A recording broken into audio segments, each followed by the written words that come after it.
안녕하십니까. 1조 카파터널 신드롬에 대해 발표할 발표자 이혜원입니다. 저희 조 인자기기는 텐스입니다. 카파터널의 해부학적 구조 먼저 살펴보겠습니다. 스키포이드 루네이트 트리케투름 피지폼 위에 트랜스버스 카파 리가먼트가 덮여 구성된 아치 모양의 터널을 카파터널이라고 말합니다. 여기 속을 9개의 텐던과 메디안 널브가 통과하고 있습니다. 수근관 증후군으로도 알려져 있는 카파터널 신드롬은 여러 원인으로 인해 좁아지거나 내부 압력이 증가하면 그 속을 지나고 있는 정중신경이 손상되거나 압박되어 지배 영역의 이상 증상이 나타나게 되는데요. 평생 이 질환에 걸릴 확률이 50% 이상으로 알려져 있으며 팔에서 발생하는 신경질환 중 가장 흔한 질환입니다.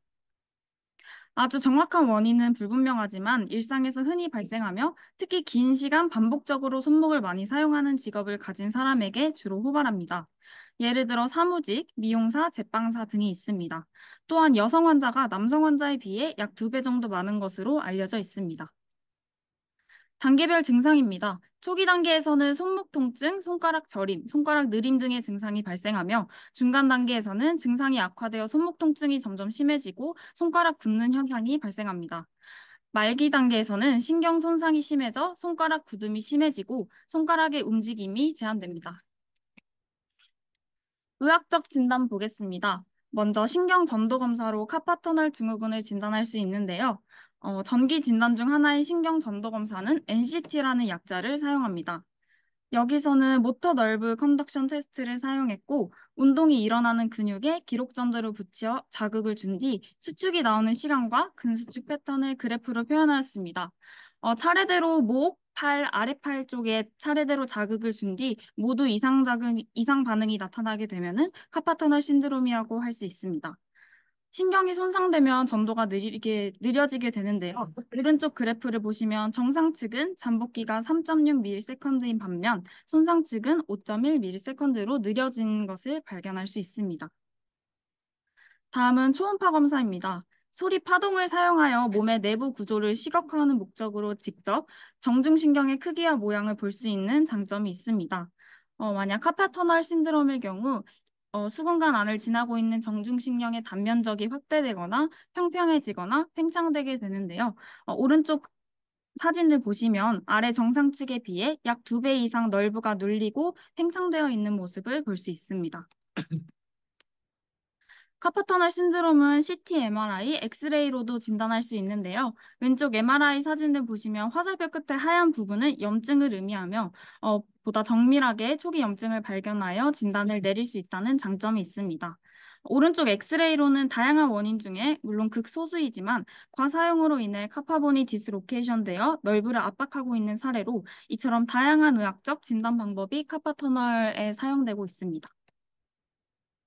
다음은 저희가 선택한 인자도구인 텐스입니다. 통증을 관리하거나 근육의 이완을 돕는 데 사용되는 비침습적 치료도구입니다. 전극 패드로 피부를 통해 전기 자극을 주는 방식으로 사용되며 펜 리세터가 피부에만 있지 않기 때문에 근육, 관절 모두 사용 가능하다는 장점이 있습니다. 통증 조절 원리로는 고빈도 저강도의 관문 조절설, 저빈도 고강도의 엔돌핀설, 고빈도 고강도의 양극 전도 차단 등이 있고 통증 이론으로는 특이설, 유형설, 문 조절설이 있습니다. 매개 변수로 주파수, 전류 강도, 맥동, 시간 등이 있는데 그중 저희는 급성 통증에 사용하기 위해 고빈도 저강도에 해당하도록 조절해서 사용할 계획입니다. 왼쪽에 나와 있는 맥동 빈도나 전류 강도 등은 뒤에 케이스 발표 때 한 번 더 다루겠습니다. 다음은 텐스는 다양한 전극 배치법을 다루고 있는데요. 운동점, 경혈점 등의 특수 부위 배치법부터 아픈 곳에 배치하는 통증 부위 배치법, 환상톡에 작용하는 반대측 배치법 등이 있고 저희는 통증 부위 배치법을 사용할 계획입니다. 다음은 텐스가 효과적인 근거입니다. 대부분의 논문들이 무작위 임상실험을 실시한 결과 텐스가 카파터널 신드롬에 좋은 영향을 끼쳤고 신경 전도 속도에서 유의한 개선을 보였다고 합니다. 그러나 최근에는 다른 인자 도구들이 더 효과적이라는 논문이 보고되고 있습니다. 카파터널 신드롬에서의 텐스와 초음파를 비교해 보았을 때 둘 다 통증 완화에 유의미한 효과를 나타냈지만 초음파는 통증 완화뿐만이 아니라 기능적 활동에서도 좋은 결과를 보여주었습니다. 또한 초음파와 체외 충격파를 비교하였을 때에는 두 인자기기 모두 통증과 기능적 활동 측면에서 유의한 개선이 나타났지만 특히 체외 충격파를 사용하였을 때에는 12주 추적 관찰에서 더 큰 통증 개선을 보였다고 합니다. 따라서 카파터널 신드롬을 치료할 때 텐스뿐만이 아니라 초음파와 체외 충격파 등 다양한 인자기기들을 활용하며 더 좋은 결과를 얻을 수 있을 것으로 예상됩니다. 다음으로 저희 환자 케이스 발표하겠습니다. 먼저 34살 여자분 환자분이시고, 그 다음에 진단명은 오른쪽 카팔터널 신드롬, 온셋은 23년도 11월 10일, 주호소는 오른쪽 손목 통증, 그리고 저림이 있습니다. 히스토리를 살펴본 결과 상기 환자는 제빵사로 일을 하고 있으며 평소 밤에 손목 통증을 호소하며 엄지 저림을 호소하고 있지만 무시하고 지내다가 통증이 악화되어 병원에 내원하였습니다. 평가 일자는 23년도 11월 21일이고 NRS 점수는 5점. 오른쪽 손목에 저리고 찌릿한 느낌을 느끼고 있고 통증을 수반하고 있습니다. 그래서 널브 컨덕션 테스트를 해본 결과 신경전도의 잠복기가 길어짐을 확인하였고 감각 평가에서는 라이트 터치, 템퍼레이처, 스테레오그노시스 모두 손상받은 것을 확인할 수 있었습니다. 그리고 세나 아트로피 아이덴티피케이션, 팔마 그립 스트렝스 메저먼트, 핀치 그립 스트렝스 메저먼트 모두 양성이 확인되었고 오른쪽에 보이시는 표는 ROM, MMT를 측정한 평가입니다. 그래서 다음과 같이 결과가 나왔고 울트라사운드로 평가를 해본 결과 과사용으로 인한 스캐포루네이트 리가먼트 손상이 발견되었고 엑스레이 사진 결과 루네이트와 스캐포이드가 서로 어긋나서 메디안 nerve 컴프레션이 되고 있으며 특히 루네이트 디스로케이션 스테이지 2단계로 진단을 할 수 있었습니다. 그리고 루네이트 디스로케이션 테스트를 통해서 확인할 수 있었는데 이 테스트는 환자의 손목을 잡고 손목을 가동시켜 다양한 움직임을 시도하는데 이때 손목이 통제된 움직임으로 비틀거리거나 이상한 움직임이 보일 시에 양성으로 진단을 하고 있습니다. 다음은 티넬 테스트, 할렘 테스트 해보았는데 모두 양성으로 나왔고 티넬 테스트는 검사 측 손목과 손바닥 경계 부분을 즉 메디안 널브 부분을 툭툭 두드립니다. 그래서 양성이 나왔을 시에는 메디안 널브 지배 부분인 손바닥 반 지점에서 저림이나 이상 감각을 느낌, 느낌으로써 양성으로 볼 수 있고 팔렌 테스트는 손등이 서로 마주보게 하여서 리스트를 90도 플렉션한 상태에서 1분 정도 유지를 합니다. 그래서 이때 만약에 양성이라면 엄지와 검지, 중지 혹은 약지 손가락 후면 절반 부분에서 저림을 느끼게 됩니다. 그리고 부정은 저희가 줄자로 측정을 하였을 때 2cm 이상이면 양성이지만 음성이 나왔고 다음은 세나 아트로피 아이덴티피케이션은 좌우 비교했을 때 근 위축이 오른쪽에서 발견이 됐습니다. 그리고 팔마 그립 스트렝스 메저먼트와 핀치 그립 스트렝스 메저먼트 모두 근약화가 오른쪽에서 발견이 되었습니다. 그리고 ULTT입니다. 그래서 메디안 널브를 평가하기 위해서 사용되었고 먼저 메디안 널브와 안테리어, 인테로세우스 널브를 동시에 같이 측정할 수 있는 자세로 숄더 익스터널 로테이션 슈피네이션, 숄더 에이비덕션 약 110도 가량, 그리고 숄더 호리존털 에이비덕션, 엘보 익스텐션, 리스트 익스텐션, 핑거 익스텐션, 넥 사이드 밴딩으로 자세를 해서 통증을 느낄 시에 리스트를 풀어서 통증이 사라지면 카팔 터널 신드롬으로 의심이 가능하고 두 번째 자세는 보이시는 바와 같이 자세를 취한 다음에 똑같이 통증을 느꼈을 때 리스트를 풀어서 통증이 사라지면 카팔 터널 신드롬으로 의심이 가능합니다. 프로블럼 리스트입니다. 먼저 첫 번째로 오른쪽 손목 통증과 손가락 저림이 수반되고 있고 NRS는 5점, 이제 나이트 페인이 동반되었습니다. 그리고 페인으로 인해서 그립이 어렵고 이 그립의 근력 약화로 인해 빵 반죽을 만들기 힘들고 키를 돌려서 잠긴 문을 열 때도 통증을 호소하기도 하였습니다. 그리고 머리를 말리고 손질을 할 때도 어려움을 느꼈고 마지막 널브 컴프레션으로 인해 감각이 저하되고 열이 늦게 전달되어 눈을 감았을 때 물체를 알아보기 힘들다는 문제점이 발견되었습니다.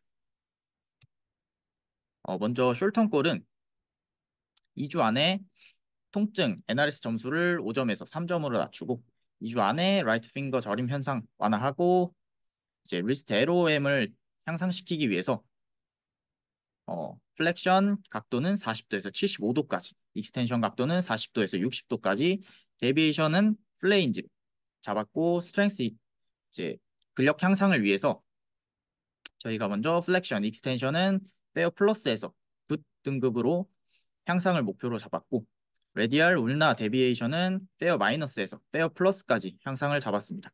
그리고 펑셔널 리미테이션은 저희가 팔마 그립 스트렝스 아까 측정을 했을 때 21이었는데 저희는 29까지 수치를 상승시키는 것을 목표로 잡았고 그다음에 감각, 손가락의 감각 또한 상승시키기 위해서 목표를 잡았습니다.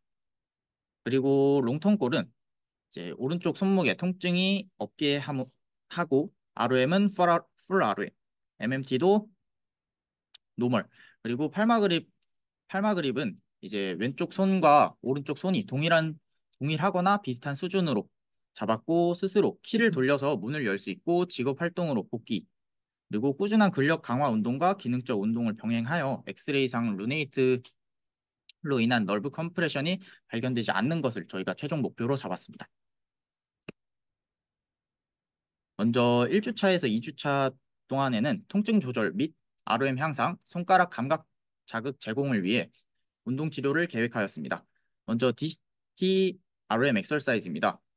어, DCT RM 엑서사이즈의 목적은 저희가 기능적 활동을 향상시키기 위한 운동으로 초점을 두었고 하루 3번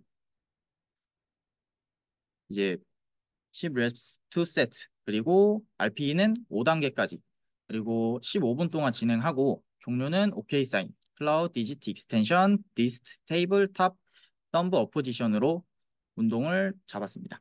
그리고 감각 자극 제공을 위해 하루에 2번 이제 10회 3세트로 구성을 하였고 지금 보이시는 사진과 같이 이제 저 감각 자극 볼을 이제 가볍게 그립을 쥐는 것처럼 운동을 진행합니다. 그래서 RPE는 2 그리고 15분 동안 진행을 하고 목적은 손가락 감각 자극 동시 제공입니다. 그래서 지금 보이시는 바와 같이 저렇게 운동을 하고 있습니다. 그리고 메디안 널브 모빌리티 엑서사이즈로 먼저 이 운동은 1단계부터 3단계까지 나눠져 있습니다. 그래서 일단 1주차에서 2주차에는 1단계 운동을 진행하였고 하루 2번 10회 2세트 RPE는 6, 15분 동안 진행을 합니다. 그리고 저희가 인자치료는 울트라사운드와 텐스를 선택을 했는데 어, 울트라사운드는 환자의 통증 증상을 감소시키고 감각 상실을 개선하며 손목 근육의 힘을 회복시키는 데 효과적이고 또한 혈류가 증가하고 국소대사, 조직 재생이 이루어지며 부종 및 염증을 감소시키는 데 도움이 됩니다. 그리고 텐스는 감각신경을 정기적으로 자극하여 통증 조절을 하고 상처 치유 과정에 도움을 주고 근경련 이완에 의해 순환 증진 등에 의한 전기 생리학적 효과 감각신경을 조절하여 통증을 관리해서 급성, 만성 통증을 감소시킵니다. 그래서 저희가 울트라사운드 주파수는 1MHz로 치료 강도는 1W per 제곱센티미터 그리고 펄스 모드는 1대4로 잡았고 치료 면적은 약 5제곱센티미터 치료 시간은 15분으로 잡았습니다. 그리고 텐스는 고빈도, 저강도로 잡았고 이제 하루에 2번씩 진행할 예정입니다. 그리고 20분 동안 강도는 10에서 30mA 진행 예정입니다. 그리고 3주차에서 4주차는 근력 강화로 구조적 문제 해결에 저희가 초점을 두었습니다. 그래서 먼저 디지털 RM 엑서사이즈 아까 보셨듯이 똑같이 진행합니다. 그리고 메디안 널브 모빌리티 엑서사이즈 2단계입니다. 그래서 하루 2번 10회 2세트 진행합니다. 그래서 15분 동안 총 운동을 진행할 거고 아까 1단계와 다른 점은 포어암이 슈피네이션 되어 있냐? 아니면 프로네이션 되어 있냐가 이제 단계마다 다르고 스트렝스닝 엑서사이즈는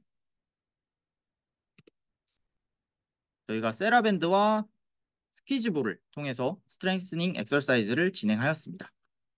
그리고 인자치료는 저희가 ESWT와 울트라사운드를 3주차, 4주차 때 사용할 예정인데 ESWT는 치료 부위로의 혈류 증가 및 염증맥의 치유 과정을 유도하고 ESWT 치료 후에 NRS 감소 및 수술 흉터의 발적과 붓기도 크게 감소하는 데 효과를 보이기도 합니다. 그리고 ESWT는 효소적 및 비효소적 일산화질소 생성을 통해서 항염증 효과를 제공하는 것으로 나타났습니다. 그리고 항염증 효과로 수근관 염증이 감소하면 신경 주위 압력이 감소하고 증상이 호전되고 말초신경 재생에 미치는 영향도 존재하다고 연구 논문을 통해서 확인할 수 있었습니다. 그리고 연구에 따르면 치료 후에 신경 조직에서 휴반세포 증식과 축삭 재생이 증가한 것으로도 나타났습니다. 그래서 ESWT는 주에 1회 진행하고 1.5바 10Hz 2000회 충격으로 ESWT 진행하고 냉찜질을 15분 동안 진행합니다.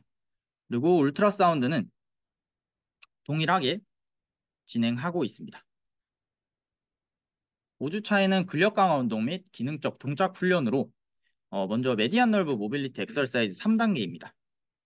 이때 중요한 점은 저희가 벨트를 통해서 숄더 패킹을 진행을 하였습니다. 그래서 숄더 패킹을 한 채로 운동을 진행하는 것이 3단계입니다. 그래서 하루 4번 10회 2세트 진행하였고 15분 동안 운동을 진행할 예정입니다. 그리고 스트렝스닝 엑서사이즈는 다른 점이 지금 요 밑에 영상을 잠깐 보시면 벽을 대고 리스트 플렉션 동작을 하고 있는데 이제 체중을 더해서 저희가 운동을 하기 위해 이렇게 운동 치료를 잡았습니다. 그리고 5주차 때 인자 치료입니다. ESWT와 울트라사운드 이제 3주차, 4주차 때 했던 것과 같이 동일하게 진행합니다. 감사합니다.